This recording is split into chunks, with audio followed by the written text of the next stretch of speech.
ఈరోజు మనం ఎంచుకున్న పుస్తకం రామం భజే శ్యామలం. రచయిత శ్రీ కోవెల సంతోష్ కుమార్. సంతోష్ కుమార్ గారు 30 సంవత్సరాలకు పైగా జర్నలిస్ట్గా పనిచేస్తున్నారు. అనేక ప్రముఖ మీడియా సంస్థల్లో పనిచేసిన అనుభవం ఉంది వారికి. ప్రముఖ పాత్రికేయులుగా కూడా మనకి సుపరిచితులు.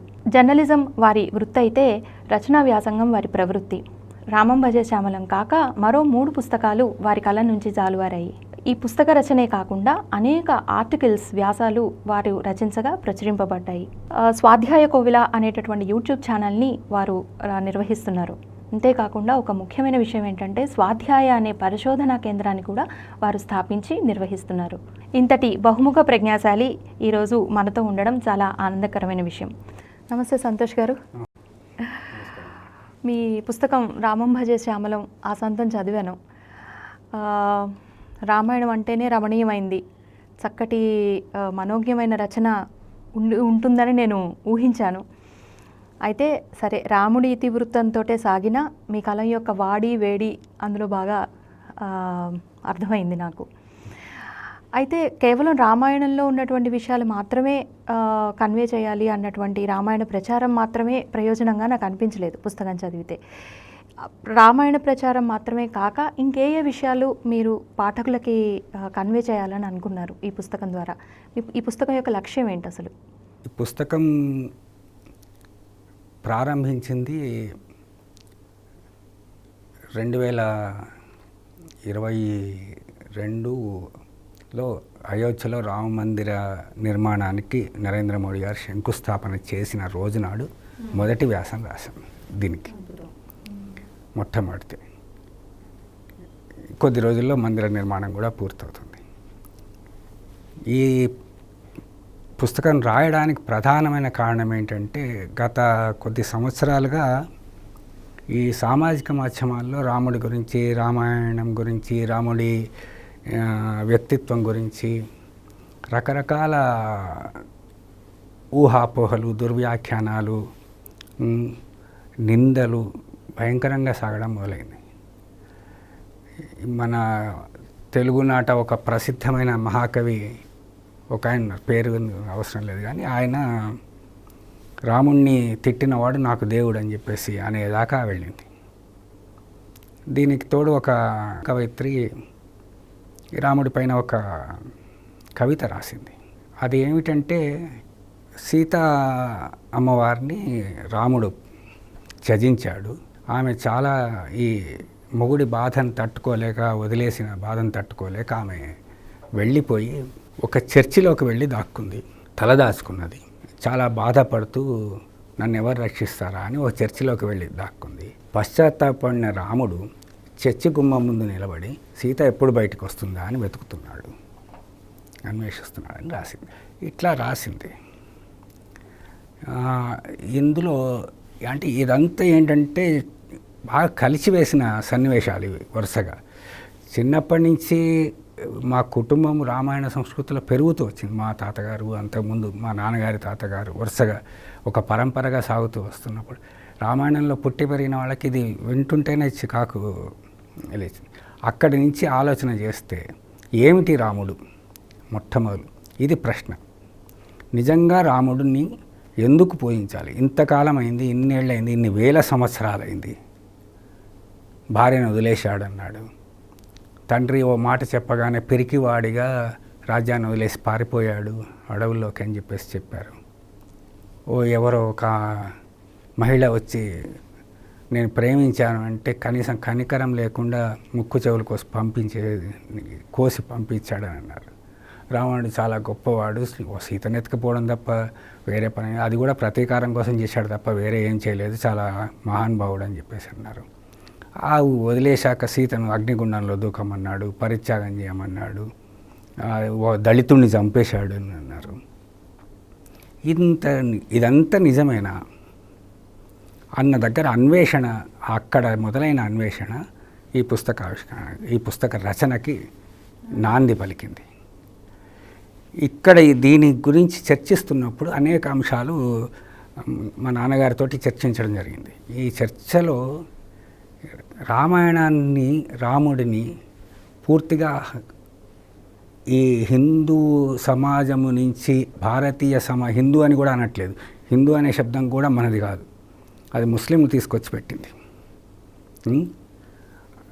సరే, భారతీయ సమాజం నుంచి వేరు చేస్తే ఈ దేశం ముక్కలవుతుంది, అందుకోసం చేశారు అనేది. ఎక్కడ ముక్కలు చేయడం మొదలుపెట్టారు అన్నది వచ్చింది. అక్కడి నుంచి ఇన్ని కోణాల్లో రాముడు మిథ్య కాదు చరిత్ర అని నిరూపించడం అవసరమైంది. రాముడు ఉత్తమోత్తముడైన మానవుడు, ధర్మానికి విగ్రహ రూపం అనేది నిరూపించడం అవసరమైంది. భారతీయ చరిత్ర మిథ్య కాదు చరిత్రే అని చెప్పడం అవసరమైంది. మన పురాణాలు, మన ఇతిహాసాలు చరిత్రలో భాగమే తప్ప మన మిథ్య కాదు అని చెప్పాల్సిన అవసరం వచ్చింది. దీంట్లో వక్రీకరణ జరిగిన చరిత్ర గురించి వివరించాల్సి వచ్చింది. రామరాజ్యం ఇప్పుడు ఎందుకు అవసరం అని చెప్పాల్సి వచ్చింది. ఇదంతా కలగలిపితే ఈ రామం భజే శ్యామలం వచ్చింది. ఇన్ని కోణాలలో, ఇన్ని పార్శ్వాలలో దీన్ని అన్వేషించాల్సి వచ్చింది. ఇందుకోసం రాముణ్ణి దూరం చేయడం కోసం అశోకుని తీసుకొచ్చారు. ధర్మచక్రం వచ్చింది, 4 సింహాలు వచ్చినాయి. ఎందుకు వచ్చినాయి? ఇదంతా చర్చించినప్పుడు ఈ రామం భజే శ్యామలం వచ్చింది. ఈ ఫస్ట్ ఈ టైటిల్ చూడగానే నన్ను చాలామంది అడిగారు, ఈ రామం భజే శ్యామలం అని పెట్టావు, నువ్వు లోపలేం రాశావు, ఆ భారతదేశం పెట్టావు, బాణం పెట్టావు, వెల్లు పెట్టావు, ఇదంతా ఏంటి అని. తైత్తిరీయంలో ఒక మాట ఉంది, ఆత్మన ఆకాశ సంభూత అని. అంటే ఆత్మ అనేది ఆకాశంలా ఆవిర్భవించింది అని. భారతదేశము అంతటా ఆత్మలాగా ఆవరించినవాడు రాముడు. అందుకోసం ఈ శ్యామలం అని పెట్టింది. ఆ ఆత్మలా ఉన్న రాముణ్ణి మనం అనుసరించడం, భజించడం అంటే అనుసరించడమే భారతదేశానికి ఏకైక మార్గం ఇవాళ నుంచి అన్ని ఆపదల నుంచి పోవడానికి. అందుకోసం ఈ పుస్తకానికి ఆ పేరు పెట్టాల్సి వచ్చింది, ఈ పుస్తకం రాయాల్సి వచ్చింది. ఇందులో కేవలం ఇది రామాయణం కాదు, ఇది కేవలం చరిత్ర కాదు, ఇది కేవలం రాజ్యాంగాన్నో లౌకికవాదాన్నో చర్చించడం కాదు. సమూలంగా రాముడి యొక్క ఆత్మను, రాముడి యొక్క అవసరాన్ని ఈ దేశానికి చెప్పడం కోసం రచించింది. అయితే మహాభారతం, రామాయణం రెండు జాతికి పట్టుకొమ్మలు. మహాభారతం మీద దుష్ప్రచారం జరగవలసినంత జరిగింది, కానీ అసలు రామాయణం మీద దుష్ప్రచారం చేయాల్సినంత అవసరం నిజంగా రాముడు విగ్రహవాన్ ధర్మ అంటారు, అలాంటిది రాముడి మీద పనిగట్టుకొని దుష్ప్రచారం చేయాల్సిన అవసరం ఎవరికి? దానివల్ల ఏం ప్రయోజనాన్ని వాళ్ళు ఆశిస్తున్నారని మీరు అనుకుంటున్నారు? ఇక్కడ మనం పర్టికులర్గా చెప్పుకోవాల్సింది రామాయణానికి మహాభారతానికి ఉండే తేడా. రాముడు ధర్మాన్ని చేసి చూపించాడు, కృష్ణుడు చెప్పి చేయించాడు. ఈ రెండింటికి తేడా ఉంటుంది, ఈ రెండు చాలా స్పష్టమైన తేడా ఉంటుంది. రాముడిని ఎందుకు పర్టికులర్గా చెయ్యాలి అని అన్నప్పుడు ఏమొస్తుంది అంటే, ఉత్తర భారతం నుంచి కింద కన్యాకుమారి వరకు మొత్తం భారతదేశాన్ని ఏకత్రితం చేసిన వాడు రాముడు. తూర్పు నుంచి పడమర వరకు భారతదేశాన్ని ఏకం చేసిన వాడు కృష్ణుడు. అయోధ్య నుంచి మొదలు పెడితే నాసిక్, కిష్కింద, ఋష్యముఖము, కిష్కింద, మహేంద్రగిరి, లంక దాకా రాముడు ప్రయాణిస్తే, ద్వారక నుంచి మధుర, అస్సాం, కామాఖ్య, అనిరుద్ధుడిని బాణాసురుని చెర నుంచి విడిపించిన తేజ్పూర్ దాకా కృష్ణుడు కలిపాడు. ఈ రామకృష్ణులు ఇద్దరూ కూడా ఈ దేశం మొత్తాన్ని ఏకం చేసి నా మహాపురుషులు. కృష్ణుడు క్రియాయోగాన్ని చూపిస్తే, రాముడు ఆ ధర్మాన్ని పూర్తిగా తాను ఆచరించి చూపించాడు. అది ప్రధానమైంది. ఈయన కృష్ణుడు లీలామానుష విగ్రహుడు అని అంటే, రాముడు మాయామానుష విగ్రహుడు రూపం. ఈ రెండు తేడా ఉంది. మీరు భారతదేశంలో ఎక్కడికైనా పోనీయండి, రాముడు కనిపిస్తాడు. ఎక్కడికైనా పోనండి, సీతారాములు అనేది ఎక్కడికైనా పోనండి కనిపిస్తారు. మొన్న ఆవిష్కరణ సభలో మన రాకా సుధాకర్ గారు సకినేటిపల్లి అనే ఊరు ఆ పేరు ఎందుకు వచ్చింది అని అడిగారట. సీతారాములు అడవుల్లోంచి నడిచి వచ్చారట. వచ్చి అయ్యా అమ్మ స్వామి ఈ రాత్రికి మన బస ఎక్కడ అంటే సఖినేటిపల్లె ఇది అని. అట్లా సఖినేటిపల్లి అని వచ్చింది. ఓ చోట నారచీరలు ఆరవేసుకుంది సీతమ్మ అంటారు. ఓ చోట ఇగో ఇక్కడే రాముడు ఉన్నాడు అని అంటారు. ఒంటిమిట్టలో రాముల వారు వచ్చారంటారు. భద్రాచలంలో రాముల వారు వచ్చారంటారు. అసలు రాముడు లేని ప్రదేశం బెంగాల్ నుంచి అస్సాం కవి రాముడి గురించి కవిత్వం రాస్తాడు. ఇక్బాల్ రాస్తాడు. ఎక్కడ ప్రతి చోట ప్రతి ఇంట మనం నవ్వితే రాముడు అంటాము, బాధపడితే రామరామ అంటాము, కోపం వస్తే రాముడే వస్తాడు. రాముడు అనేది ఒక తారక మంత్రం. అంటే సమస్తమైన భారతదేశాన్ని కలిపిన ఈ ఒక సూత్రము రాముడు. ఈ సూత్రాన్ని తెంచేయాలి. ఎందుకంటే ఈ దేశంలో భిన్నమైన భాషలు ఉన్నాయి, భిన్నమైన ప్రాంతాలు ఉన్నాయి, భిన్నమైన సంస్కృతులు ఉన్నాయి, ఆచారాలు ఉన్నాయి, అనేకమైన ఉన్నాయి. ఎన్ని ఉన్నా కానీ దేనికి అదే ఉంటుంది. ఏ స్లాంగ్ వాళ్ళు అదే మాట్లాడతారు, ఏ కల్చర్ అదే ఉంటుంది. మనం ఊరి నుంచి ఇంకో ఊరికి పోతేనే కల్చర్ మారిపోతుంది. అట్లాంటి చోట వీళ్ళందరినీ కలుపుతున్నది రాముడే. ఈ సూత్రాన్ని తెంపేస్తే ఈ దేశంకి ఇంకేం లేదు, మిగలదు. రాముడు లేకుండా ఈ దేశం లేదు. రాముడు ఈ దేశం యొక్క ఆత్మ. ఈ ఆత్మను చంపేయాలి. ఈ ఆత్మను చంపటం కోసము వీళ్ళకు కనిపించిన వాడు అశోకుడు మొట్టమొదలు. ఎందుకంటే బుద్ధిజం ఏంటంటే బుద్ధుణ్ణి దశావతారాల్లో ఒకటిగా మనం అడాప్ట్ చేసుకున్నప్పుడు, బుద్ధుణ్ణి అడాప్ట్ చేసుకున్నప్పుడు పెద్దగా గొడవ రాదు, ఇబ్బంది రాదు అనే ఉద్దేశంతో ముందు బుద్ధిజాన్ని ప్రమోట్ చేశారు. ముస్లిం క్రైస్తవాలు అనేది విదేశీ మతాలు కాబట్టి వాటిని పెంచినట్టు పోషించినట్టు అనిపించకుండా ఉండేందుకు బౌద్ధిజాన్ని ముందుకు తీసుకొచ్చారు. మొదటి 10 ఏళ్ళు బౌద్ధిజాన్ని ప్రమోట్ చేసుకుంటూ వచ్చారు. ధర్మచక్రం అక్కడి నుంచి వచ్చింది, 4 సింహాలు అక్కడి నుంచి వచ్చింది, గాంధీ రాట్నం ఎగిరిపోయింది, గాంధీ విద్యా విధానం ఎగిరిపోయింది, అన్నీ వెళ్ళిపోయాయి. రాజేంద్ర ప్రసాద్, సర్దార్ పటేలు అందరూ బౌద్ధం అని చెప్పేసి ఆయన నెత్తి మీద రిలాక్స్ పట్టుకొని నెహ్రూ వేదికల మీదకి ఎక్కాడు. బుద్ధుడు రిలాక్స్. బుద్ధుడిని మనం తప్పు పట్టట్లేదు, కానీ దీనికోసం బౌద్ధిజాన్ని అదే పనిగా ప్రమోట్ చేశారు. ఆ చేసిన విధానం కరెక్ట్ కాదు. దానితో పాటు ఈ భారతీయ సమాజాన్ని విడగొట్టడానికి హిందూ కోడ్ బిల్లు తీసుకొని వచ్చారు. హిందూ కోడ్ బిల్లు మొదటిసారి ఫెయిల్ అయింది. అంబేద్కర్ హిందూ కోడ్ బిల్లు కోసం ప్రత్యేకంగా పట్టుబట్టాడు. అది పాస్ కానందుకు ఆయన రిజైన్ చేసి వెళ్ళిపోయాడు. ఆ బిల్లు పాస్ కాకపోవడం వల్లనే ఆయన రిజైన్ చేశాడు. అది ఆయన ఓపెన్గానే చెప్పాడు. ఆ తర్వాత ముక్కలు చేసి దాన్ని అమలు చేశారు. విడాకుల చట్టం వచ్చింది. ముస్లింలు ఇప్పుడు సంస్కరణలకు సిద్ధంగా లేరు, హిందువులు మాత్రమే సంస్కరించాలి అని చెప్పేసి నెహ్రూ ఓపెన్గా కామెంట్ చేసి మీరు కుటుంబ నియంత్రణ చట్టము హిందువులకే తీసుకొచ్చాడు, విడాకుల చట్టము తీసుకొని వస్తే ఉమ్మడి వ్యవస్థ పోయింది. ఇవాళ వృద్ధాశ్రమాలు ఎందుకు వచ్చినాయి? ఉమ్మడి కుటుంబ వ్యవస్థ నాశనం కావడం వల్లే కదా. ఎవరు సమాధానం చెప్తారు? వాళ్ళకి వృద్ధులైన తల్లిదండ్రులు వృద్ధాశ్రమాల్లో ఉంటే దిక్కు లేకుండా పోతే ఎవడు చూడాలి? ఈ ఫ్యామిలీ సిస్టమ్ని ఎవాల్వ్ చేసింది రామాయణమే. ఆ రామాయణ కల్చర్ అది. అన్నదమ్ములు ఉంటారు, అక్క చెల్లెళ్ళు ఉంటారు, తల్లిదండ్రులు ఉంటారు. అరే తండ్రి మాట వినాలి, తమ్ముడి మాట వినాలి, అన్న మాట వినాలి. ఇదంతా ఒక కల్ట్. అంటే రామాయణాన్ని ధ్వంసం చేయడం ద్వారా, దాని చరిత్రని ధ్వంసం చేయడం ద్వారా భారతీయ సంస్కృతి విధ్వంసానికి రచన జరిగిందంట. పూర్తిగా భారతీయ సంస్కృతిని ధ్వంసం చేయాలని ముందు రామాయణ సంస్కృతిని ధ్వంసం చేయాలి.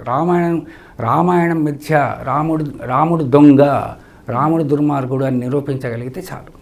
అంబేద్కర్ కనుక బౌద్ధాన్ని కనుక స్వీకరించి ఉండకపోయి ఉంటే, నేను ఇవాళ ఆన్ రికార్డు చెప్తున్నాను, బౌద్ధాన్ని కనుక స్వీకరించి ఉండకపోయి ఉంటే ఇవాళ ఈ సోకాళ్ళు హేతువాదులు, అరసము, విరసము, కురసము ఏవైతే సంఘాలు ఉన్నాయో ఈ హక్కుల వాళ్ళు ఎవరు కూడా బౌద్ధాన్ని ప్రశంసించరు. అంబేద్కర్ బౌద్ధాన్ని స్వీకరించాడు కాబట్టి వాళ్ళు దాన్ని ఇచ్చేస్తున్నారు. అంతకు మించి ఏమీ లేదు అక్కడ. కేవలం అంబేద్కరేనా, ఇంకా ఇతర పాలకులు కూడా ఉన్నారు కదా? వాళ్ళు అక్కడికి అయిపోయింది, వదిలేశారు. అంబేద్కర్ ఎప్పుడైతే చివరి లోపల బౌద్ధాన్ని స్వీకరించాడో వీళ్ళకి బౌద్ధం అక్కడికి వచ్చింది. దీన్ని తిట్టడం కోసం బౌద్ధం గొప్పదైపోయింది. మరి బౌద్ధం ఎక్కడి నుంచి వచ్చిందిరా అంటే మళ్ళీ అది మాట్లాడరు, వాళ్ళు అక్కడి నుంచి మాట్లాడరు. అట్లా రాముణ్ణి ఇచ్చేయడం కోసం మళ్ళీ బుద్ధుడి గురించి మాట్లాడలేదు, వీళ్ళు అశోకుడిని తీసుకొచ్చి పెట్టుకున్నారు. ఈ అశోకుడు ఎవడు? చండాశోకుడు వీడు. వీడికి ఒక కథ కల్పించారు, ఈ అశోకుడికి ఒక కథ సృష్టించారు. మీకు అశోకుడి చరిత్ర కావాలంటే శ్రీలంకలో దొరుకుతాయి. దివ్యావధానము, అశోకావధానము, ఇట్లా 3-4 పుస్తకాలు ఉన్నాయి శ్రీలంక లోపల. కంప్లీట్గా బౌద్ధం యొక్క చరిత్ర గ్రంథాలు సంపూర్ణంగా మనకు దొరుకుతాయి. వాటిలో ఉంది అశోకుడు ఏం చేశాడు ఏమిటి. అశోకుడు కళింగ యుద్ధము చూసి లక్షల మంది చనిపోయేసరికి భయపడిపోయి విషణ్ణవదనుడై బౌద్ధం స్వీకరించాడని మనకు కథ చెప్తారు. రోడ్డు పక్కన చెట్లు నాటించాడు అని చెప్పేసి అద్భుతంగా కథలు చెప్తారు. అశోకుడు 8వ ఏటనే బౌద్ధం స్వీకరించాడు. రాజు కావటానికి ముందే బౌద్ధం స్వీకరించాడు.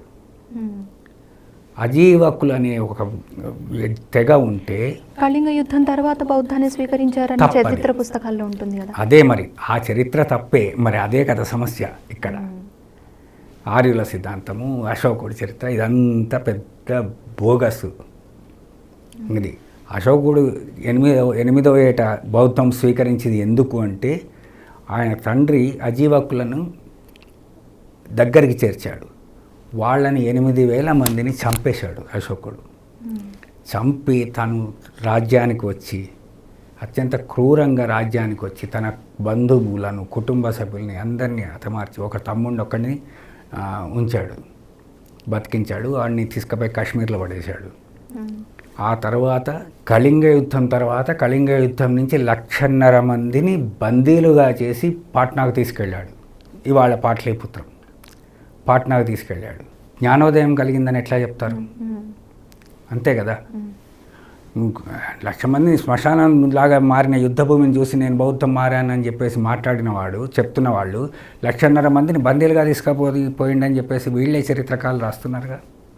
మరి దానికి సమాధానం ఏంటి? వాళ్ళని అక్కడ తీసుకుపోయి బందీలు చేసి మేము దాయదలిచి వదిలేసినాం, మిమ్మల్ని కూడా మాకు చంపే శక్తి ఉందని చెప్పేసి శాసనంలో 13వ నెంబర్ శాసనంలో ఉంది రాసి. ఇప్పుడు మీరు చెప్తున్న ఇదంతా పాఠ్యపుస్తకాల్లో ఏదైతే ఉందో దానికి క్వైట్ ఆపోజిట్గా ఉంది. పూర్తి దానికి ఆధారాలు ఏమైనా ఉన్నాయా మీరు చెప్తున్నారు? ఉంది కదా, నేను చెప్తున్నాను. అశోకావధానం ఉంది, దివ్యావధానం ఉంది, వాళ్ళ శాసనాలు ఉన్నాయి. దేవానాం ప్రియ అని చెప్పేసి శాసనంలో రాసి ఉంది. దేవానాం ప్రియ అంటే వాడు మూర్ఖుడు, దుర్మార్గుడు అని నిఘంటువులు చెప్తున్నాయి. ఇప్పుడు దేవుడికి ప్రియమైన వాడని సంస్కృతం అనేది శబ్దాన్ని బట్టి అర్థం మారుతుంది. అది తెలియని మూర్ఖులు దాన్ని యథాతథంగా ట్రూ ట్రాన్స్లేషన్ చేసుకొని ఈ దేవుడికి ప్రియమైన వాడని చెప్పేసి చెప్పారు. ఈ పుస్తకంలో ఆ నిఘంటు యొక్క ఆనవాళ్ళు కూడా పెట్టామన్నది. దేవానాం ప్రియ అంటే వాడు ఎవ్వడిని లెక్క చేయని వాడు, దుర్మార్గుడు అని అర్థం. ఇంతకంటే సాక్ష్యం ఏం కావాలి మీకు? దివ్యావధానంలో ఉన్నది ఎందుకు మెన్షన్ చేయరు? అశోకావధానంలో ఉన్నది ఎందుకు మెన్షన్ చేయరు? పాళీ లిపిలో ఉన్నాయి కదా, ప్రాకృతంలో ఉన్నాయి, సింహళంలో ఉన్నాయి, సింహళి భాషలో ఉన్నాయి. మీకు రాదా? అంతకు మించిన అథెంటికేటెడ్ బుక్స్ ఇంకా ఇంతకు మించి ఏం కావాలి? మీరు బుద్ధుడి చరిత్రని, అశోకుడి చరిత్రని, వీళ్ళు చరిత్రని ఎక్కడ కూడా వీళ్ళు సొంతంగా రాయలేదు. గ్రీకు చరిత్రకారులు, యూరోపియన్ చరిత్రకారులు ఏదైతే రాశారో దాన్ని ఇంగ్లీష్లో ట్రాన్స్లేట్ చేసి ఇదే మీ చరిత్ర అని రాశారు.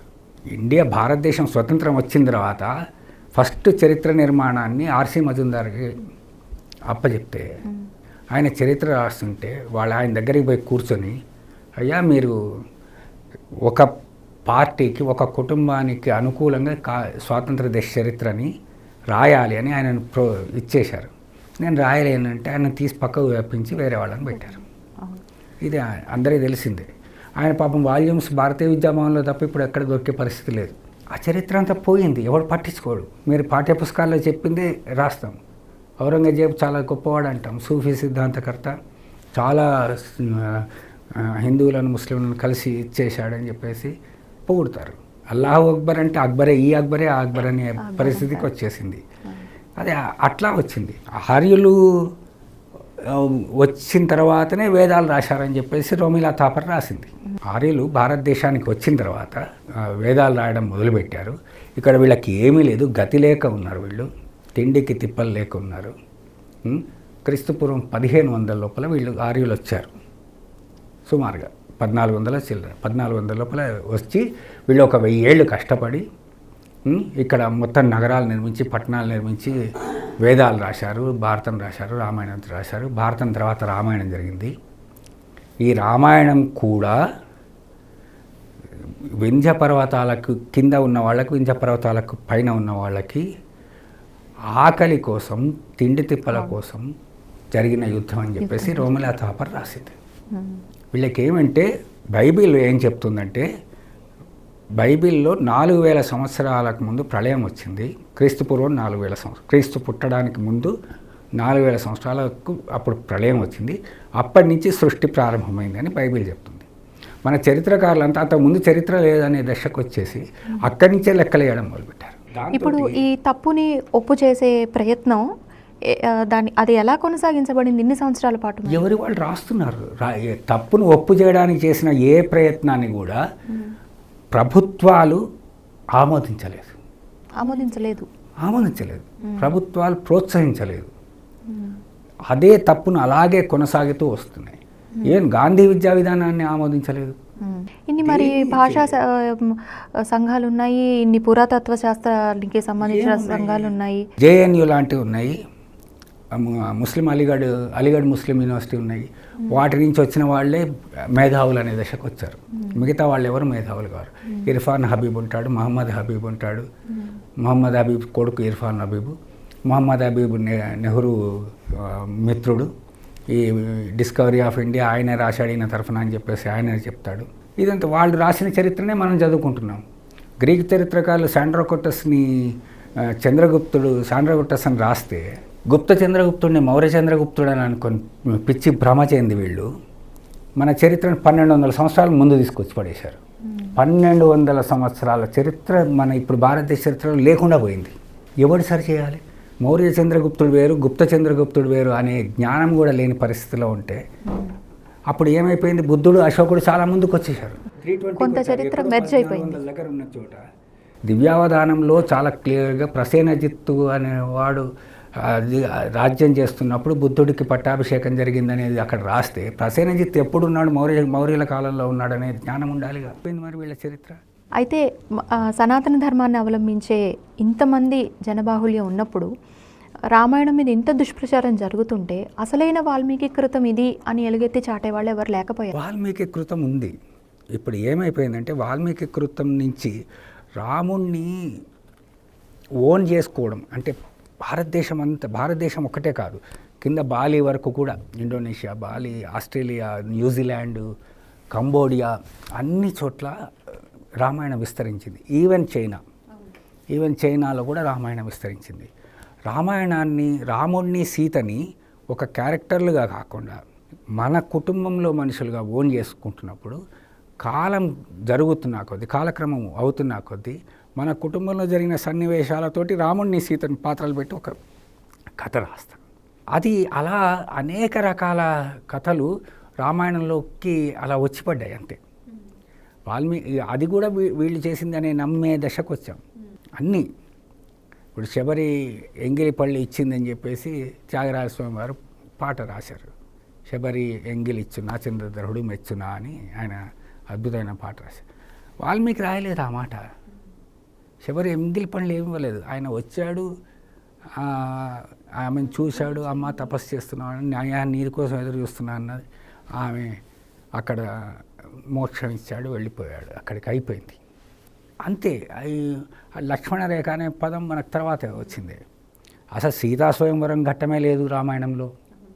అనసూయాదేవికి సీత చెప్తుంది, అయ్యా ఇట్లా స్వయంవరం, నాకు స్వయంవరం అయింది, తర్వాత రాముడు వచ్చాడు, మా ధనుస్సు చూస్తే ఇట్లా చేశాడు, మా నాన్న చెప్తే తప్ప నేను సీతను చేసుకున్నాను అంటే అప్పుడు చేసుకున్నాను నేను అని చెప్పేసి అనసూయాదేవికి చెప్తుంది ఆమె. జనకుడు కూడా సీతను తన కూతురని ఎక్కడ చెప్పలేదు. నా కూతురుగా నా దగ్గర పెరుగుతున్న సీత అని మాట్లాడతాడు.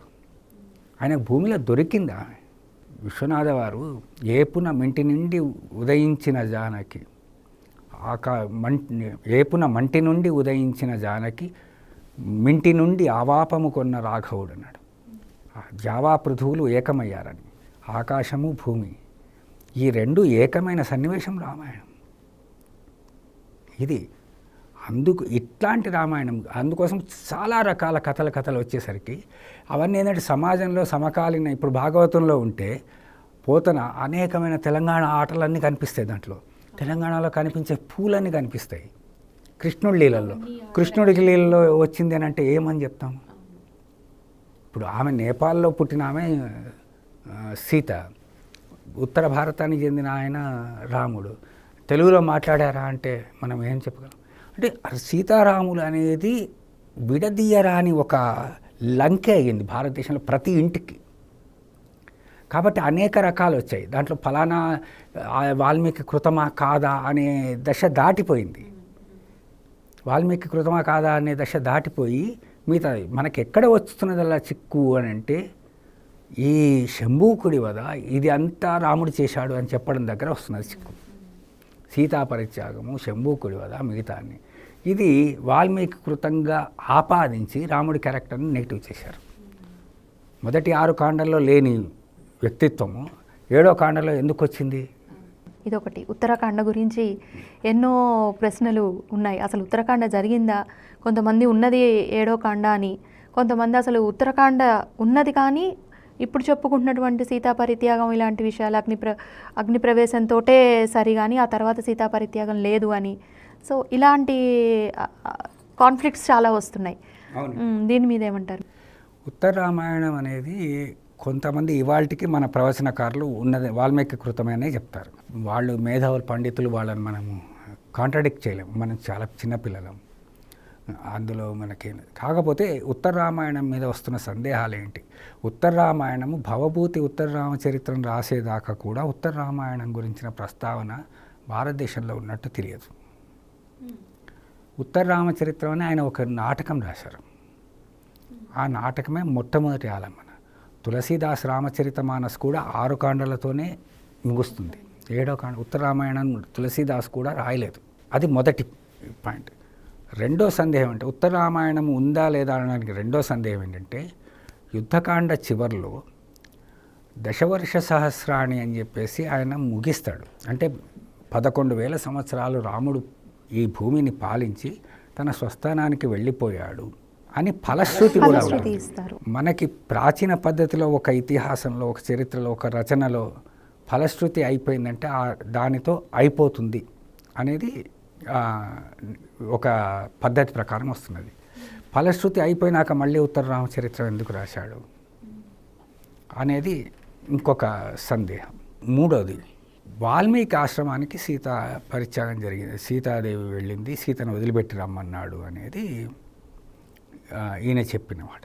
రామాయణంలో బాలకాండలో మొదలుపెట్టినప్పుడు కోన్వస్మిన్ సంప్రతం లోకే అని నారదుడిని అడుగుతాడు. ఈ లోకంలో 16 గుణాలు ఉన్న గొప్ప రాజు ఎవరున్నారు సమకాలంలో? ఈ కాలంలో ఎవరున్నారు? దేవుడు అనలేదు, రాజు ఎవరున్నారు అని అడిగాడు. అప్పుడు నారదుడు ఫలానా వాడున్నాడని చెప్తాడు. అప్పటిదాకా రాముడి గురించి ఆయనకు తెలియదు. సీతను మరి పట్టుకున్నవాడైతే ఆయనకు తెలియకపోవడం ఏంటి? రాముడిలో ఆస్థానంలోకి వెళ్ళిన వాడైతే మళ్ళీ నారదుడిని ఎందుకు అడిగాడు? మరి ఇప్పుడు ఈ లవకుశులు జననం ఇదంతా అంతే ఉన్నారు కదండి. లవపురం ఉన్నది, కుశుడి నగరం ఉన్నది. కుశలవులు లేరని నేను అనట్లేదు, కుశలవులు పుట్టలేదని నేను అనట్లేదు. ఉత్తర రామాయణం యొక్క అనేది తప్పు అని నేను అంటున్నాను. కుశలవులు ముందు పుట్టి ఉండొచ్చు, వాల్మీకి రాసి ఉండకపోవచ్చు. కుశలవులు పుట్టారని రాశారు, రాముడితో యుద్ధం చేశారని రాశారు తప్ప ఉత్తర రామాయణంలో కుశలవుల చరిత్ర వాల్మీకి రాయలేదు. ప్రస్తావనే లేదు కుశలవుల ప్రస్తావన. 6 కాండల వరకు. 6వ కాండలో యుద్ధకాండలో ఆయన 11,000 సంవత్సరాల వరకు కూడా సీతకు పిల్లలు పుట్టలేదనంటే నేనేమనాలి కదా. మొదటిది సరే, అది ఒక పక్కన పెడదాం. 6 కాండల్లో రాముడి యొక్క వ్యక్తిత్వము ఒక రకంగా ఉంటే 7వ కాండకు వచ్చేసరికి వ్యక్తిత్వం పూర్తిగా భిన్నంగా మారిపోతుంది. ఎందుకు మారిపోయింది? ఇది ప్రశ్నించాల్సిన అవసరం ఉంది కదా, సందేహం తీర్చాల్సిన అవసరం పండితులకైతే ఉందా లేదా? తీరిస్తే విషవృక్షాలు పుట్టవు. ఇప్పుడు వాళ్ళకి ఈ రామాయణంలో రాముడిని నిందించడానికి దొరికిన ఏకైక ఆయుధము శంభు కవధ, ఒక దళితుణ్ణి చంపాడు అని. రెండవది సీతాపరిత్యాగం, భార్యను వదిలిపెట్టాడు. ఈ రెండు ప్రధానమైన అంశాలు. ఈ రెండు కూడా ఉత్తరాఖండలోనే ఉన్నాయి తప్ప మిగతా లేవు. మొదటి సీతాపరిత్యాగం దగ్గర ఫస్ట్ ఉత్తరాఖండ గురించి మాట్లాడదాం. నేను అంటున్నది ఉత్తరాఖండ ప్రారంభం ఎట్లా అవుతుందంటే, ఈ ఋషులు మునులు అంతా వస్తారు. వచ్చేసి నాయన నువ్వు చాలా గొప్పవాడివి, నువ్వు అదృష్టవశాత్తు రావణుడు, కుంభకర్ణుడు, ఇంద్రజిత్తు లాంటి మహాపురుషులను నువ్వు చంపగలిగినావు. అదృష్టవశాత్తు చంపడం ఏంటి? మొదటి సందేహం. అదృష్టవశాత్తు చంపడం ఏంటి? ఫస్ట్ వచ్చిన సందేహం. ఆయన నానా అవస్థలు పడ్డాడు ఆ యుద్ధంలో, చాలా దెబ్బలు తిన్నాడు, రక్తాలు గారిని, అంతా ఇదైపోయింది. నాగాపాషంతో బందీ అయిపోయాడు, ఏడ్చాడు తమ్ముడి కోసం. చాలామంది వానరులు ఇదైపోయారు. ఇంకా సమస్య ఎక్కడిదక్కడ. నువ్వు అదృష్టవశాత్తు గెలిచావు. నువ్వు వాల్మీకి ఎక్కడ రాముడిని సినిమాల్లో దేవుడిని చూపెట్టినట్టు ఇట్లా బాణం వేసి కొట్టంగానే రావణుడు చచ్చిపోయినట్టు చూపించలేదు. యుద్ధం చేశాడు, ఫైట్ చేశాడు. ఈ ఋషులంతా వచ్చి నువ్వు అదృష్టవశాత్తు ఇంద్రజిత్తు లాంటి గొప్పోడిని చేశావు అని అంటే, అవునా ఇంద్రజిత్తు అంత గొప్పవాడా అని అడుగుతాడు రాముడు. ఆయన చరిత్ర నేను తెలుసుకోదగిందా? అయితే చెప్పండి అని అంటే వీళ్ళు ఇంద్రజిత్తు కథ చెప్తారు. అప్పటిదాకా ఇంద్రజిత్తు కథ తెలియదు. అంతకుముందు యుద్ధకాండలో దాదాపు 15-16 సర్గలు ఇంద్రజిత్తుతో పోరాటం మీద ఉంది. కేవలం రావణుడి కంటే ఎక్కువ ఉంటుంది ఇంద్రజిత్తుతో పోరాటం. ఈ ఇంద్రజిత్తుతో పోరాటం ఎట్లా చేశాడు, ఎంత ఫైట్ చేశాడు, నాగపాశం ఏమైంది, సంజీవిని పర్వతాన్ని ఎట్లా తీసుకొచ్చాడు, ఎంత మాయాయుద్ధం ఎట్లా చేశారు, విభీషణుడు ఆ ఇంద్రజిత్తు ఎట్లా ఎంత మాయజాలం చేస్తాడో చెప్పాడు. ఇదంతా తెలిసిన తర్వాత ఇంద్రజిత్తు అంత గొప్పవాడా అని రాముడు అడగడం ఏంటి? దాంతో అసలు ఉత్తర రామాయణం మొదలు కావడం ఏంటి? అసలు దానికి దీనికి పొంతన ఉండాలి కదా. 6వ కాండకి 7వ కాండకి పూర్తిగా భిన్నంగా ఉంటుంది కదా. ఇక్కడికి అక్కడికి ఎంత తేడా ఉంది. ఈ ఋషులంతా ఎవరు? ఈ చెప్పిన ఋషులంతా రాముణ్ణి అయోధ్య నుంచి బయటికి వచ్చిన రోజు నుంచి ఇక్కడికి రావణుని దాకా తీసుకొచ్చిన వాళ్ళే వీళ్ళంతా వచ్చి నువ్వు ఒకళ్ళు ఆయుధాలు ఇచ్చారు, ఒకళ్ళు ఇంకోటి ఇచ్చారు, ఇంకోళ్ళు ఇచ్చారు, ఒకళ్ళు ప్రేరణ ఇచ్చారు, అట్లా తీసుకుంటూ ముందుకు వచ్చారు. వీళ్ళంతా వచ్చి నువ్వు ఇది అని చెప్పేస్తే ఏమన్నట్టు? అక్కడే ఇదైపోయింది కదా. పోనీ సీతాపరిత్యాగం. ఈ సీతాపరిత్యాగం సీతాపరిత్యాగం చేయదలుచుకుంటే యుద్ధకాండ తర్వాత సీతను అగ్నిగుండంలో దూకమని చెప్పేవాడే కాదు రాముడు. ఒకసారి అక్కడే ఆమెకు పరీక్ష పెట్టాడు. ఎందుకు? అదేదో లోకాపవాదం అన్నాడు. అది నిప్పుల మీద నడిపించడం అనేది మనకి కల్చర్లో ఉంది. ఇప్పటికీ కూడా నిప్పులు వేసేసి పరిగెడుతుంటారు ఊళ్ళలో, ఆ సంప్రదాయం ఉంది. దాంట్లో భాగంగానే ఆయన చేశాడు. ఆయన ఎక్కడ కూడా మొత్తం రామాయణంలో ఎక్కడ కూడా మానవాతీతమైన పనులు ఎక్కడా చేసినట్టు కనిపించదు. మనిషిలాగా దుఃఖపడ్డాడు, మనిషిలాగా బాధపడ్డాడు, అన్నీ చేసుకుంటూ వచ్చాడు. అన్నీ చేసుకుంటూ వచ్చిన వాడు ఇది కూడా వస్తుందేమోనన్న భయంతోనే ఆమెని నిప్పుల మీద నడిపించాడు. అగ్నిగుండంలో దూకమంటే దూకడం కాదు, నిప్పుల మీద నడిపించడమే. అది నడిపించాడు. ఆమె నిప్పు అని చెప్పేసి తీసుకొచ్చాడు. అయిపోయింది. అగ్ని పరీక్ష అంతే. అగ్ని పరీక్ష చేశాడు. ఆమె చేసింది. ఆమెకే అభ్యంతరం లేదు. ఆమె వచ్చింది, చేసింది, అయిపోయింది. అయిపోయిన తర్వాత ఇక్కడికి వచ్చి నువ్వు వాల్మీకి ఆశ్రమంలో సీతాపరిత్యాగం చేయి. సీతాపరిత్యాగం తర్వాత ఇంకో విచిత్రమైన సన్నివేశం జరుగుతుంది. వాల్మీకి వచ్చి ఏమై ఆ సీత చాలా గొప్పది, నువ్వు అట్లా చేస్తున్నావు, తప్పు కదా అంటే, ఓకే అట్లయితే సరే, మీరు సీతను మన ఆస్థానానికి తీసుకొనండి, తీసుకొని వచ్చి నేను తప్పు చేయలేదని ఇక్కడ ప్రమాణం చేయమనండి. చేయలేదని ప్రమాణం చేస్తే ఓకే. ఉత్తర రామచరిత్ర కాదు, మళ్ళీ ఉత్తర రామాయణంలో ఉన్నమాట. వాల్మీకి ఈ మాట చెప్తే ఆమె ఏదో భూమిలోకి వెళ్ళిపోతుందని చెప్పేసి ఉంది. ఆస్థానంలో చేయాలంటే అప్పుడే చేసేటవాడు కదా, పరిత్యజించాల్సిన అవసరం పట్టాభిషేకం దగ్గరనే చేసేవాడు కదా. మళ్ళీ పరిత్యజించిన తర్వాత మళ్ళీ రండి అని చెప్పేసి మాట్లాడడం ఏంటి? దీనికి దానికి ఎంత కాంట్రాడిక్షన్ ఉంది. దీనికి ఎవరు జవాబు చెప్పాలి? ప్రవచనకారులు చెప్పాలన్నా వద్దా? నేను నమ్మే రాముణ్ణి నన్ను తిడుతున్నారు, నేను నమ్మే రాముణ్ణి, నేను నమ్మే సీతను, నేను నమ్ముతున్న రామాయణాన్ని, మేము పిల్లలం, మాకేం తెలియదు, మమ్మల్ని తిడుతున్నారు, మా రాముణ్ణి తిడుతున్నారు, మీరు నిలబడి చెప్పాలి కదా ఈ సందేహాలకు సమాధానాలు. ఇప్పుడు ప్రవచనకారులను పక్కన పెడితే ఇప్పుడు నేను ఔత్సాహికంగా తెలుసుకోవాలనుకున్నప్పుడు సంస్కృత భాష అడ్డంకిగా లేదా? సో భాష అనేది బ్యారియర్ కూడా ఉంది కదా. వాళ్ళ బెంగాలీ నేర్చుకుంటున్నారు, నేపాల్ నేర్చుకుంటున్నారు, జపానీస్ నేర్చుకుంటున్నారు, జర్మనీ నేర్చుకుంటున్నారు, ఇంగ్లీష్ నేర్చుకుంటున్నారు. అన్ని భాషలు నేర్చుకున్నప్పుడు సంస్కృతం ఎందుకు నేర్చుకోరు? ఇంగ్లీష్ అంటే ఇప్పుడు అది వ్యవహారిక భాష అయిపోయింది కాబట్టి నేర్చుకోవట్లేదు. బహుభాషలు నేర్చుకుంటున్నారు కదా. మీ మాతృభాష ఒక్క దగ్గర ఆగిపోవట్లేదు కదా. హిందీ నేర్చుకుంటున్నారు కదా, మిగతావన్నీ నేర్చుకుంటున్నారు కదా. సంస్కృతం ఎందుకు నేర్పరు? ఎందుకు సంస్కృతం దూరం అయిపోయిందంటారు? దూరం చేశారు. ఈ చరిత్రకాలు సోకాల్డ్ రోమిలా థాపర్ అనేట ఆమె 6వ తరగతి తన పాఠ్య పుస్తకంలో ఇండియన్ హిస్టరీలో ఆమె రాసిన ఇండియన్ హిస్టరీలో ఈ మాట స్పష్టంగా చెప్పింది. మనం మాట్లాడుకునే భాషలో లేదు కాబట్టి మేము దాన్ని చదవలేదని చెప్పేసి చెప్పింది. నువ్వు చదవకపోయినా అక్కడ చరిత్ర అర్థమై ఎక్కడవుతుంది? అప్పుడు నువ్వు రాసింది చరిత్ర ఎట్లయితుంది? భారతదేశ చరిత్ర అంతా నువ్వు చదవాలంటే నీకు సంస్కృతం రావాలి, పాళీ రావాలి, ప్రాకృతం రావాలి. ఇవేవి రాకుండా నువ్వు దేశ చరిత్రను ఎట్లా నిర్మాణం చేస్తావు? రామాయణాన్ని ఇతిహాసము అని నువ్వు చెప్తున్నావు. ఇతిహాసము అంటే అర్థము ఇలా జరిగింది అని అర్థం. దాని పదమే అంటే చరిత్ర. దాన్ని మిథ్యా అని ఎట్లా అంటావు నువ్వు? దాన్ని కావ్యం అని ఎట్లా అంటావు? ఇతిహాసం అన్న మాటలోనే ఉంది కదా, మరి ఎట్లా చరిత్ర కాదంటారు? కరెక్ట్ కాదు కదా. శంభు కవధ, ఇప్పుడు మళ్ళీ శంభు కవధ ఉంది, అదొకటి చెప్పాల్సింది. ప్రధానంగా రాముడి మీద వచ్చిన ప్రధానమైన నింద ఏమిటంటే శంభు కవధ.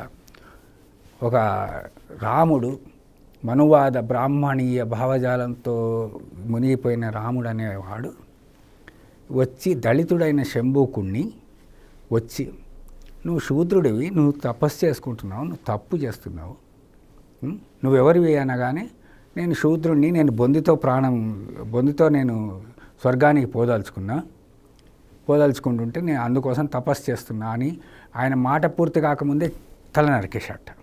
ఎట్లా? దీనికి ప్రాతిపదిక ఏంటి? రాముడి దగ్గరికి ఒక ముసలి బ్రాహ్మడు వచ్చాడు. ఏమి, నీ రామరాజ్యంలో అన్ని గుడ్ల గూబలు ఉన్నాయి, పసిపిల్లలు చచ్చిపోతున్నారు, అకాల మరణాలు జరుగుతున్నారు అందరూ. ఒకవైపు యుద్ధకాండలేనేమో అసలు ఏ కష్టం లేకుండా సుఖం లేకుండా అందరూ బాగున్నారు అని చెప్పేసి యుద్ధకాండలో చివరి సర్గలో 12-13 శ్లోకాల్లో వివరిస్తాడు ఆయన వాల్మీకి. ఇక్కడికి వచ్చేసరికి నీ పిల్లలంతా అకాల మరణాలు చెందుతున్నారు. దీనికి కారణం ఏంటంటే ఒక దళితుడు అక్కడ తపస్సు చేసుకుంటున్నాడు ధర్మానికి విరుద్ధంగా, కాబట్టి ఇక్కడ వీళ్ళు అకాల మరణం చెందుతున్నారు అని చెప్పేసి అంటే ఈయన పోయిండట, పుష్పకం వేసుకొని పోయి వెతికి ఈ శంభుకుని పట్టుకొని అతను మాట్లాడకముందే అతను తల నరికేశాడు. ఇది రాముడి యొక్క చేసిన మహాపాపం. మరి ఇవన్నీ తెలిసిన వాళ్ళే రామరాజ్యం కావాలని కోరుతున్నారు కదా. మరి ఇది కరెక్టా కాదా అని చెప్పాల్సిన బాధ్యత ఎవరిది? కరెక్టా కాదా అని చూడాల్సిన బాధ్యత. దానికి ఏదో మన వాళ్ళు ఏం చేస్తారంటే రాముడు ఆ ఉత్తర రామాయణాన్ని సమర్థించుకోవడానికి డిఫెన్స్లో పడిపోయి వేరువేరుగా రకరకాల సమర్థింపులు చెప్తారు. నిజానికి శంభుకుడు దళితుడై చంపినట్టయితే ఆయన అయోధ్య దాటింది మొదలు కిందికి వచ్చేదాకా ఆయన నడిచిందంతా ట్రైబల్స్ తోటే. గుహుడు నేను రాజునని చెప్తాడు, నిషాద రాజు.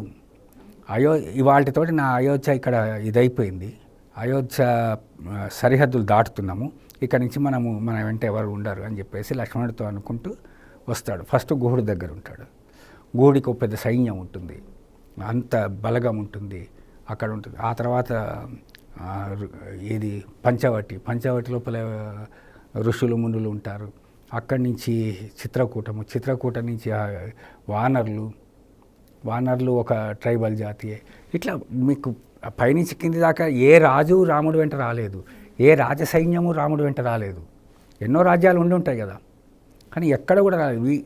కామన్ పీపుల్తోని కలిసి నడుచుకుంటూ వచ్చాడు. గుహుడు ఇంట్లో ఆతిథ్యం తీసుకున్నాడు. శబరి దగ్గరికి వెళ్ళాడు, అమ్మ నీ తపస్సు చేసుకుంటున్నావా అని. వీళ్ళు దానికి ఏదో వీళ్ళంతా చెప్తారు, త్రేతాయుగంలో వీళ్ళు తపస్సు చేయొచ్చు, అదే కృతయుగంలో వీళ్ళు తపస్సు చేయాలి, త్రేతాయుగంలో వీళ్ళు తపస్సు చేయాలి, ద్వాపరయుగంలో వీళ్ళు తపస్సు చేయాలి, కలియుగంలో వీళ్ళు తపస్సు చేయాలని ఏదో సూత్రం ఉంది అని చెప్పేసి అది చెప్తారు. అదే నిజమైతే శబరి దళితురాలు కదా, పైగా మహిళ. జెండర్ డిస్క్రిమినేషన్ ఉండాలిగా. జెండర్ డిస్క్రిమినేషన్ కాస్ట్ డిస్క్రిమినేషన్ ఉంటే ఆమె నువ్వు తపస్సు ఎట్లా చేస్తున్నావు, నువ్వు వేదం ఎట్లా చదువుకుంటున్నావు అని అనాలిగా. మోక్షమే ఇచ్చాడు. ఆమె మరి నువ్వు తపస్సు బాగా చేసుకున్నావు అని పరామర్శించాడు కదా. మోక్షం సంగతి దేవుడు వదిలేయండి, మనిషే అనుకుందాం. మన రాముడు మనిషి ఇంతవరకే. ఎందుకంటే ఆత్మానాం మానుషం మన్య అని చెప్పేసి యుద్ధకాండలో అన్నాడు, నేను ఆత్మతో సహా నేను రాముడిని మనిషినే కాబట్టి వేరే ఇది కాదని చెప్పేసి అని అన్నాడు కదా. శబరిని ఆమోదించినవాడు, శబరి తపస్సును ఆమోదించినవాడు శంభుకుని ఎందుకు కాదంటాడు? నందకం పట్టుకొని వెళ్ళాట. ఆయన నందకాన్ని ఎక్కడ వాడలేదు, కోదండమే తప్ప నందకం ఉన్నదని ఎక్కడ వాడలేదు. కరదూషణుల దగ్గరనే కత్తి వాడాడు. ఆ కత్తి కూడా నందకం అనే పేరు లేదు అక్కడ కూడా. మన విష్ణుమూర్తి అంటున్నాం కాబట్టి ఇక్కడ నందకం అని చెప్పేసి చెప్పుకుంటుంది. యుద్ధకాండ లోపల అందరికీ సత్కారాలు చేశాక పుష్పక విమానాన్ని విభీషణుడికి అప్పచెప్పేశాడు. విభీషణుడు పుష్పకంలోనే లంకకి వెళ్ళిపోయాడు. ఈయన దగ్గర పుష్పకం ఎక్కడిది? మరి అట్లాంటప్పుడు శంభు కవద ఎట్లా కరెక్ట్ అని చెప్తారు మీరు? దేన్ని ఏ ప్రాతిపదికన చెప్తారు?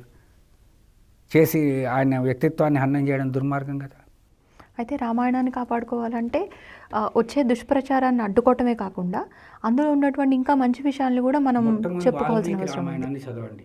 నేను మొట్టమొదటి చెప్తున్నది ఏంటంటే వాల్మీకి రామాయణాన్ని యథాతథంగా చదివి రాముడు ఎక్కడా కూడా దేవుడికి వెళ్ళాడు. మనుషుడు పడితే బాధలు పడ్డాడు, మనుషులు పడ్డ కోపం వచ్చింది, మనుషులు పడ్డ దుఃఖం వచ్చింది, ఏడ్చాడు, ఇదైపోయాడు. తండ్రి అడవులకు పొమ్మన్నప్పుడు ఆయన అక్కడికి వచ్చి పోతా అన్నాడు. కౌశల్య దగ్గరికి వచ్చి తల్లి దగ్గరికి వచ్చి నువ్వేం బాధపడకమ్మా, సరే పోనీ అంటే వీడిట్లా ఆమె ఇంత దుర్మార్గుల అన్ని సవతిని ఆమె తిడుతుంది, నువ్వు వర్రీ కాకమ్మా అని చెప్పేసి అక్కడ చెప్పేసి సీత దగ్గరికి వస్తాడు. సీత దగ్గరికి వచ్చాక, భార్య దగ్గరికి వచ్చాక ఏడుపు వచ్చేసింది ఆయన. అయ్యో నేను ఇప్పుడు ఇంకో 10 నిమిషాల్లో నేను పట్టాభిషేకం కావాల్సిన పోవాల్సి వస్తున్నది అని చెప్పేసి ఏడ్చేశాడు. అంతేకాదు, మొదటి రోజు వాళ్ళు ఒక చెట్టు కింద నిద్రపోయారు. ఫస్ట్ అయోధ్య పరిధి దాటి బయటికి వచ్చిన తర్వాత ఫస్ట్ డే ఒక చెట్టు కింద నిద్రపోయినప్పుడు అంటాడు, ఏంటి నేను చెప్పిన మాట వినే కొడుకును ఒక ఆడదాని మాట వినేసి నన్ను వదిలేసుకుంటాడు మా నాన్న, ఎంత దుర్మార్గుడు కాకపోతే అని బాధపడతాడు. మరి ఇదంతా ఏంటి? ఇట్లా అన్నవాడు సీతను ఎట్లా వదిలేశాడండి?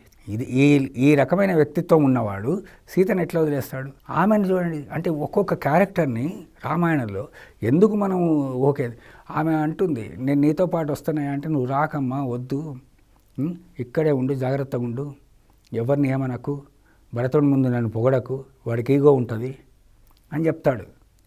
అని నువ్వేం పిచ్చోడు, నిన్ను అసలు నువ్వు మా నాన్న నిన్ను ఎట్లా సెలెక్ట్ చేశాడు, నువ్వు పురుష రూపంలో ఉన్న స్త్రీవా, ఏంటిది ఇంత వేలపడుతున్నావు, నేను నీ ముందు నడుస్తూ రాళ్ళు ముళ్ళు తొలగించుకుంటూ నేను ముందు వెళ్తాను, నువ్వు నా వెనక రమ్మంటుంది.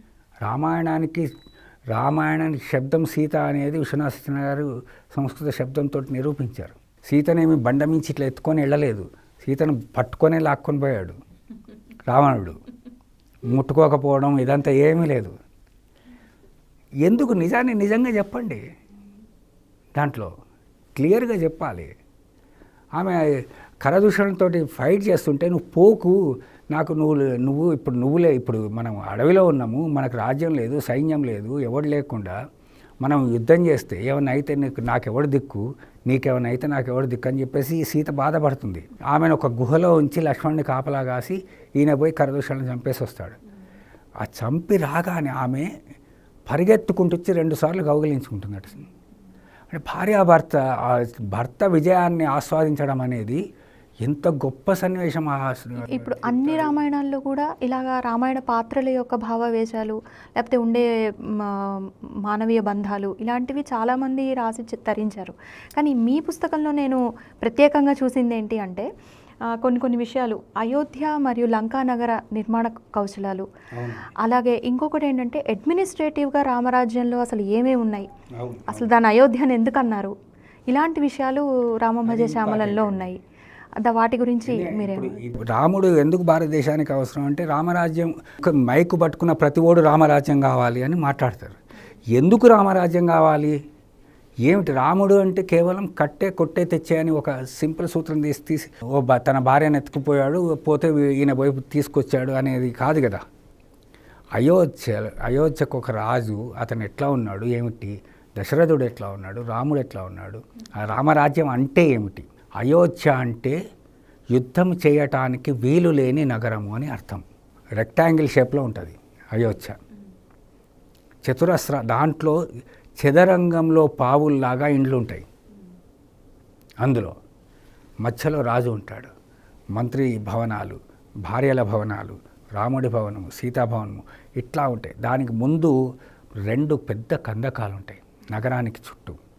ఆ కందకాల్లో క్రూర మృగాలు ఉంటాయి. ఒక కందకంలో నీళ్లు, ముసళ్ళు ఉంటాయి. వీటికి మొత్తం 8 ద్వారాలు ఉంటాయి. వీటిలోంచి పోవడం అనేది శత్రు దుర్భేద్యమైన వ్యవహారం. దీనికి తోడు మంత్రాంగము. రాజసూయం చేసినప్పుడు దశరథుడు పుత్రకామేష్టి చేస్తున్నాడు, రాముడు పుట్టకముందు పుత్రకామేష్టి యాగం. ఆ చేస్తున్నప్పుడు 8 మంది మంత్రులు ఉన్నారు. ఆయనకు కీలకమైన వ్యక్తులు 8 మందే. మిగతా వాళ్ళంతా ఎంతమంది ఉన్నా 8 మంది మంత్రులకు 8 వ్యవహారాలు. ఈ 8 మంది మంత్రులని ఆయన ఫస్ట్ చూస్ చేసుకుంది ఏంటంటే, ఫస్ట్ అవినీతి పరుడు కావద్దు, మొట్టమొదటి లక్షణం తీసుకున్నది. ఇవన్నీ మనం నేర్చుకోవచ్చు కదా రామాయణం నుంచి. నేను అనేది అది ఫస్ట్ అవినీతి పరుడు కాకపోవడం మొట్టమొదటి లక్షణం. రాజ్యం కోసం, ధర్మం కోసం, దేశం కోసం తప్ప వేరే రకంగా ఆలోచించకపోవటం, అవసరమైతే తన ప్రాణాలను ఇవ్వడం, ప్లస్ రాజుకు అనుకూలంగా మంత్రాంగం నడపడం, ప్రజల బాధలు సుఖాలు అన్నీ చెక్ చేసుకోవడం ఎప్పటికప్పుడు. పుత్రకామేష్టి జరుగుతున్నప్పుడు, ఆ యాగం చేస్తున్నప్పుడు అనేక మంది రాజులను పిలిచారు. అనేక మంది రాజులను పిలిచి వాళ్లకు ఒకడేమో స్వాగత సత్కారాలు చేస్తూనే ఇంకో మంత్రి పర్టికులర్గా వాళ్ళ మీద నిఘా పెట్టాడు, వీడిలో దొంగేవాడో దొరేవాడో తెలియదని. ఇది సిస్టమ్, ఇంటర్నల్ ఇంటెలిజెన్స్ అనేది అవసరం. అది వాళ్ళు ఎంతమంది వచ్చారు, అది చేయకపోతే ఎట్లా తెలుస్తుంది. భరతుడు రాముడి దగ్గరికి వచ్చినప్పుడు చెప్తాడు, నువ్వు ఎట్లా ఉంటున్నావు, నీ రాజ్యాన్ని, నీ సిస్టమ్ని ఎట్లా ఎవాల్వ్ చేసుకున్నావు అని అడుగుతాడు. నువ్వు 10 మంది మూర్ఖులను పక్కన పెట్టు, ఒక మేధావిని నీ దగ్గర పెట్టుకొని వాడు మొత్తం నడిపిస్తాడు నీకు అని చెప్పేసి. మన వాళ్ళంతా మూర్ఖులనే పెట్టుకుంటారు పక్కన. వీకే మీనన్ అనేవాడు ఒక మూర్ఖుడు. స్వాతంత్రం వచ్చిన 2 నెలల్లో మొట్టమొదటి జీపుల స్కామ్ బయటకు వచ్చింది. ఫస్ట్ స్కామ్ జీపుల స్కామ్, 60 కోట్ల స్కామ్. స్వాతంత్రం వచ్చిన 3 నెలలకే పాకిస్తాన్ యుద్ధం అప్పుడు. ఎందుకు ఈ వీకే మీనన్ ఎవరు? ఇందిరాగాంధీ, ఫిరోజ్ గాంధీకి లండన్లో ఆశ్రయం ఇచ్చి చదువు చెప్పించిన వాడు కాబట్టి. వాడు రక్షణ శాఖకు చెందిన జీపుల స్కామ్ లోపల స్కామ్ చేస్తే వాడిని తీసుకొచ్చి డిఫెన్స్ మినిస్టర్ చేశాడు నెహ్రూ. ఇక్కడ నువ్వు ఇట్లా చెయ్యి, ఫలానా మంచి సమర్థుడైన వాడికి పెద్ద పనులు చెప్పు, మధ్యస్థంగా ఉన్న వాడికి చిన్న పనులు చెప్పు, ఏమి రాని వాడికి చిన్న చిన్న పనులు చెప్పు అని చెప్పాడు. ఫలానా కులానికి ఫలానా చెయ్యి, ఫలానా చెయ్యి అని చెప్పు. ఇక్కడ కూడా కులం ప్రస్తావన రామాయణంలో లేదు. అంతే, ఎక్కడ కూడా కుల ప్రస్తావన లేదు. ఈ రకంగా ఒక నిఘా పెట్టు, నీ దగ్గర మొత్తం 15 విభాగాల లోపల కోవట్లు ఉండాలి, నీ గూఢచారులు ఉండాలి. శత్రు శిబిరంలో ఒక 3 చోట్ల 3 గూఢచారులు పెట్టాలి, ఫలానా చోట గూఢచారులు ఉండాలి అని ఒక పరిపాలనా వ్యవస్థను ఎట్లా నిర్మాణం చేసుకుంటూ వచ్చాడనేది ఉంటుంది మీకు. అందుకనే రామాయణంలో 3 రకాల రాజ్య వ్యవస్థలు కనిపిస్తాయి. అయోధ్య, కిష్కింద, లంక. అయోధ్యలో డెమోక్రటిక్ సిస్టమ్ మీకు క్లియర్ కట్ కనిపిస్తుంది. రాముణ్ణి 4 కొడుకుల లోపల ఎవరిని రాజు ఎంచుకోవాలని చూశాడు, కానీ రాముణ్ణి ఎంచుకోవాలని ముందు ఆలోచించలేదు. ఆ తర్వాత నేను రాముణ్ణి ఎంచుకుంటున్నారా బాబు, ఇవ రాముడు ఇచ్చేస్తా అంటే అందరూ ఓకే అంటారు. అంటే ఆ దశరథుడికి ఆశ్చర్యం వస్తుంది, నేను ఇంతకాలం పాలించింది మీకు నచ్చలేదా, నేను తప్పు చేశానా, నేను చెప్పగానే మీరు రాముడిని ఓకే అంటున్నారు ఏమిటి అని అడుగుతాడు. వద్దు మీరే ఉండండి అని అడుగుతాడు. అంటే అంత సిస్టమేటిక్గా ప్రజల ఆమోదం తీసుకొని రాజుని చేశాడు తప్ప, వీడి తర్వాత వాడు తండ్రిని చెప్పి తండ్రిని చెరసాల్లో, షాజహాన్ని చెరసాల్లో తోసేసి వీడు పైకి వచ్చేసి కుటుంబ సభ్యులందరినీ చంపేసి రాజులు కాలేదు ఎక్కడ. అక్కడే అది అంత పర్టికులర్ అయింది. అదే కిష్కింద లోపల ఒక అటోక్రసీ ఉంది. అక్కడ మొత్తం ఇక వాడి అన్న కట్టిన ఊరు లాక్కున్నాడు, అన్నను ఎళ్ళగొట్టాడు. మొత్తం వాడు కట్టిన లంక రావణుడు కట్టింది కాదు, కుబేరుడు కట్టిన దాన్ని వాడు లాక్కున్నాడు. అక్కడ ఏంది కిష్కింద ఆటవికం, కిష్కింద ఆటవికం. వాలి పిచ్చివాడు, వాడు ఒక రకమైన ఇది సుగ్రీవుడిని ఇచ్చేసేసి సుగ్రీవుడి భార్యను వాడు ఇచ్చేసుకున్నాడు. వాలి చనిపోయాడని చెప్పేసి వాలి భార్యను సుగ్రీవుడు ఇచ్చేసాడు. అంటే అక్కడ ఒక సిస్టమ్ అంటూ లేదు, నడుస్తున్నది నడిపించారు అంతే, అంతకు మించే లేదు. ఇక్కడ రాముడికి అది నియంతృత్వం, అది కంప్లీట్గా డిక్టేటర్షిప్. నేను రాముడు వచ్చాడు, మొత్తం వానరసేన వచ్చింది, నేనేం చేయాలి, మీరేం చెప్తే అదే చేస్తా, కాకపోతే సీతను వదిలిపెట్టడం తప్ప అని అంటాడు. ఎవడేమంటాడు? రాజు మనసులో ఏముందో అదే అందరు చెప్పారు. ఈ తరహా రాజరిక వ్యవస్థలు ఇవన్నీ. ఇప్పుడు అయోధ్యలో ఇంతటి భద్రతా వ్యవస్థ ఉంది, మనం రామాయణం నుంచి నేర్చుకోవాల్సిన విషయాలు ఇవన్నీ కదా. ఇప్పుడు మీరు దీంట్లోంచి ఒక్క పాయింట్ ఎందుకు తీసుకోలేదు? మరి 1947 తర్వాత మన రాజ్యం స్వరాజ్యం వచ్చిన తర్వాత సురాజ్య నిర్మాణానికి ఇందులో నుంచి ఎందుకు మనం పాయింట్స్ పికప్ చేసుకోలేకపోయాం? తీసుకోవాలి, దీన్ని యథాతథంగా తీసుకోవాలి అని కాదు. ఇలాంటి మన దగ్గర రామాయణం ఉంది, భారతం ఉంది, ఆ తర్వాత మౌర్యులు ఉన్నారు, గుప్తులు ఉన్నారు, పల్లవులు ఉన్నారు, చాళుక్యులు ఉన్నారు, శాతవాహనులు ఉన్నారు, ఒకరు కాదు కదా, అనేక మంది రాజపుతులు ఉన్నారు. రామరాజ్యం అయితే ఇంత శత్రు దుర్భేద్యం అయితే ఇట్లా మనకి ఇన్ని రకాల వ్యవస్థలు ఉన్నాయి. దేశమంతా మన రాజ్యాంగ వ్యవస్థ ఏమైంది, రాజ్యాంగ నిర్మాణ వ్యవస్థ దేశమంతా తిరిగి వీళ్ళు ఒక రిపోర్ట్ తయారు చేశామని చెప్పేసి పెట్టారు. చివరికి చూస్తేంది, కెనడా నుంచి, ఆస్ట్రేలియా నుంచి, అమెరికా నుంచి, బ్రిటన్ నుంచి అన్నీ తీసుకొని వచ్చి ఒక కుప్ప పోసి ఒక బుక్ తయారు చేశారు. ఇక్కడి ప్రజలకు, ఇక్కడి ప్రజల అవసరాలకి, ఇక్కడి ప్రజల భద్రతకి, ఇక్కడి ప్రజల హక్కుల కోసం అనుకూలంగా, ఎందుకంటే భిన్నమైన సంస్కృతి, భిన్నమైన సంప్రదాయాలు, నువ్వు దీనికి అనుకూలంగా చేయాల్సింది. ఇవాళకి 1935 పోలీస్ యాక్ట్ ఎట్లా అమలు చేస్తున్నావు? ఏ సైమన్ గో బ్యాక్ అని చెప్పేసి గుండుకెదురుగా గుండె నిలిపినని పాటలు పాడుకున్న ప్రకాశం పంతులు ఏ సైమన్ను గో బ్యాక్ అన్నారో ఆ సైమన్ తెచ్చిన చట్టాన్ని ఇవాళ భారత రాజ్యాంగం ఎట్లా అమలు చేస్తున్నది? ఇన్ని రాజ్య వ్యవస్థల నుంచి మీకు ఒక్క పాయింట్ దొరకలేదా? భారతీయమైన రాచరిక ప్రజాస్వామిక సిస్టమ్ని డెవలప్ చేయాలనేది మీకు ఎందుకు అనిపించలేదు? అయోధ్య అంటే శత్రు దుర్భేద్యం అన్నారు. 1947 తర్వాత ఎక్స్టర్నల్ అఫైర్స్ కానీ ఇంటర్నల్ అఫైర్స్లో కానీ ఘోర పరాజయంతో మనం చాలా వంతు భూభాగాన్ని కోల్పోయిన ఘట్టాలు రికార్డెడ్గానే ఉన్నాయి. మరి దీన్ని ఏమని విశ్లేషిస్తుంది రామం భజే శ్యామల? అది క్లియర్గా, ఎందుకంటే మనము అప్పటికే మనం ఒక 2 భాగాలు కోల్పోయినాం. అటు తూర్పున కొంత భాగము, వాయవ్యంలో కొంత భాగము కోల్పోయాం. వాయవ్యంలో కొంత భాగం కోల్పోయినప్పుడు ఎంత రాచకం జరిగిందనేది అందరికీ తెలిసిందే. ఎంతమంది అంటే అంతకు ముందున్న ఇస్లామిక్ రాజ్య వ్యవస్థలో ఎట్లయితే హిందువులను ఊచకోత కోశారో అదే పద్ధతిలో వాయువ్య భారతం నుంచి పంపించారు. ఆ సమయంలో మొట్టమొదటి భారత ప్రభుత్వం చేయాల్సిన పని ఏమిటి? ఇంత అల్లకల్లోలం జరుగుతున్నప్పుడు ముందు సరిహద్దులను కట్టుదిట్టం చేసుకోవడం అనేది ఇంపార్టెంట్. ఎక్కడో ఒక చోట ఫుల్ స్టాప్ పెట్టాల్సింది. అది మెక్మోహన్ రేఖ దగ్గర పెడతారా, ఇక్కడ లేకపోతే పాక్ ఆక్రమిత కాశ్మీర్ దగ్గర పెడతారా, లేకపోతే శ్రీలంక దగ్గర పెడతారా, అటు బంగ్లాదేశ్ దగ్గర పెడతారా? ముందు ఇది చుట్టుపక్కల మొత్తం భద్రతా వ్యవస్థను కట్టుదిట్టం చేసుకోవాలి కదా. నాకు నోబెల్ ప్రైజ్ రావడం కోసం నేను 11 సంవత్సరాలు 17 ఏళ్ల పాలనలో 11 సార్లు నోబెల్ ప్రైజ్ రావడం మీదనే దృష్టి పెడతాయి. అందుకోసం పంచశీల తీసుకొచ్చారు.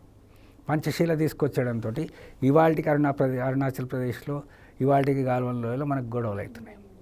కాశ్మీర్ విషయంలో ఏం చేసింది, తీసుకుపోయి యుఎన్ఓలో పెట్టేసి దాన్ని రావణ కాష్టంలాగా మార్చారు. పాకిస్తాన్ ఆక్రమించిన కాశ్మీర్ భాగంలో ఎవ్వరు ముస్లింలు గారు, ఏ ఒక్కరు ముస్లింలు గారు, బలవంతంగా ముస్లింలు చేశారు. మరి దీన్ని అది సాంస్కృతికంగా కూడా భారతదేశానికి చాలా దగ్గరగా ఉన్నటువంటి మొత్తం రాజ్పుతులు, పష్తూన్లు, పంజాబీలు వీళ్ళు కదా ఉన్నది అక్కడ. ఇస్లాంని ఆచరించే వాళ్ళు కాదు, వాళ్ళు ఎవరు లేరు. వాళ్ళని బలవంతంగా మార్చారు. దీని పోని ఆ తర్వాత ఎక్కడో ఒక ఫుల్ స్టాప్ పెట్టారా? లేదు. ఇప్పుడు మన దాదాపు 5 లక్షల కోట్లు డిఫెన్స్ మీద మనం అక్కడ ఖర్చు పెడుతున్నాము.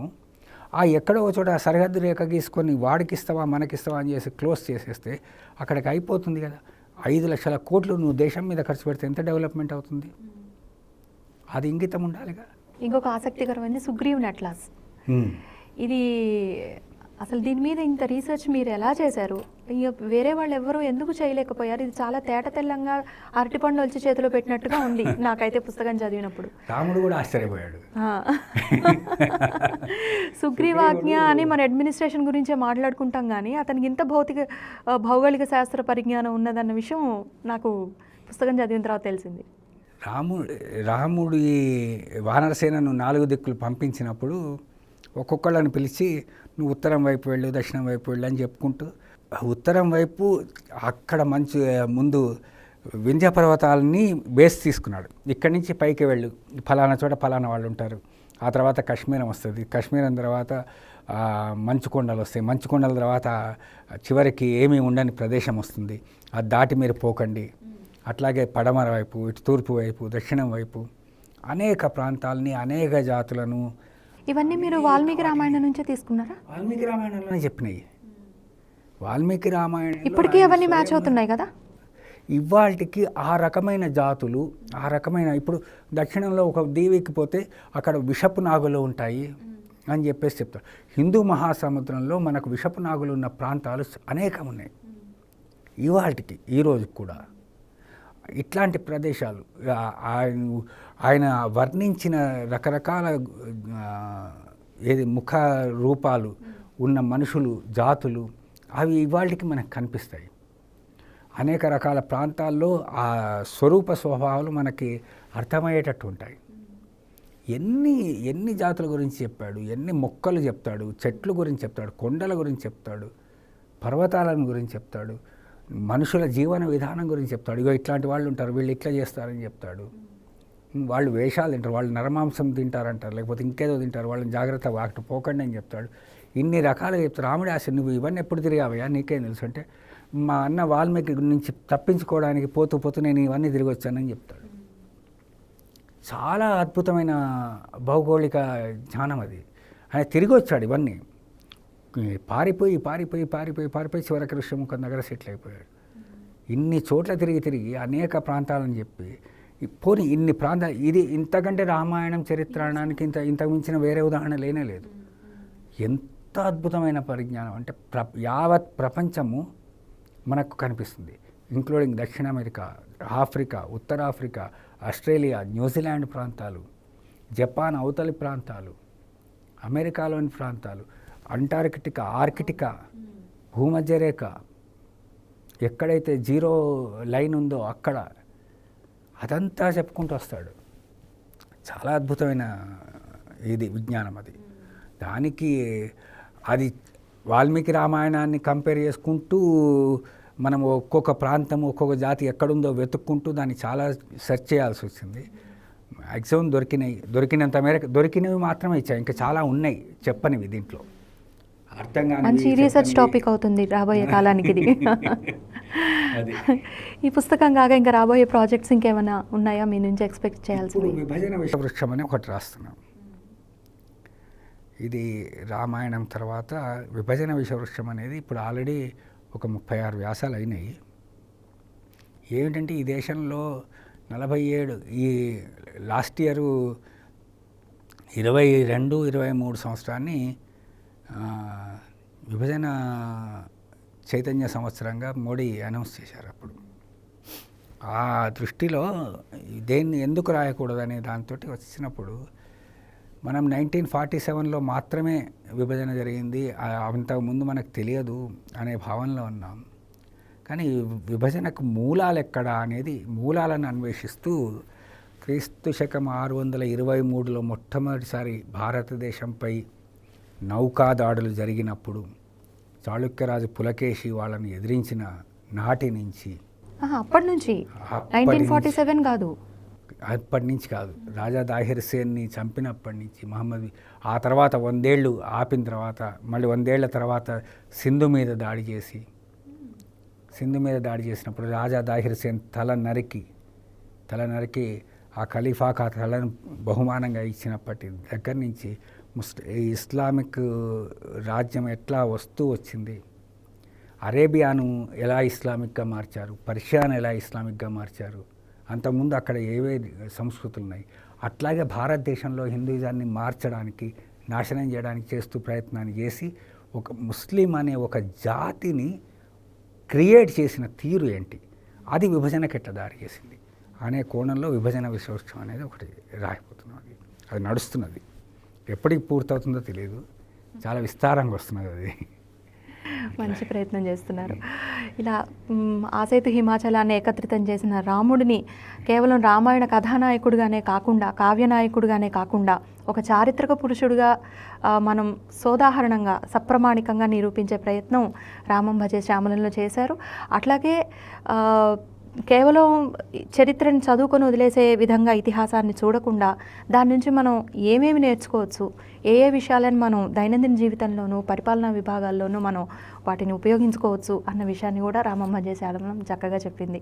మంచి పుస్తకాన్ని మాకు అందించినందుకు చాలా సంతోషం, కృతజ్ఞతలు. ఒక మాట చెప్పదలుచుకున్నాను, రాముడిని పురాణ పురుషుడు అని అనకండి ఎవరు కూడా. రాముడు చారిత్రక పురుషుడు, అది ఇతిహాసము, రామాయణం చరిత్ర.